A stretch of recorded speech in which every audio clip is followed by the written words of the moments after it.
How to make big text in Discord. Hey everyone, welcome back to the channel. In today's video, I'll show you how to make big text in Discord. So now without further ado, let's get started. So here, first thing first, open the Discord app on your phone. And now here, once you're inside the app, you can just go to any server or any chat where you want to send a big text. And now here, once you're inside the chat, you can just tap on the message box at the bottom.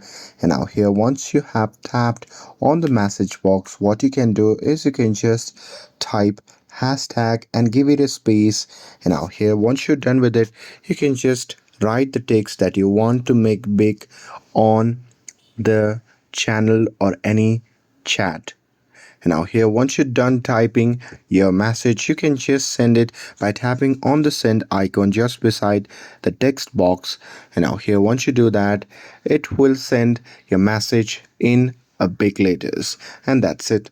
That's how you can make a big text on Discord. With this, if you found this video helpful, then don't forget to like, share, and subscribe to get updated for more videos.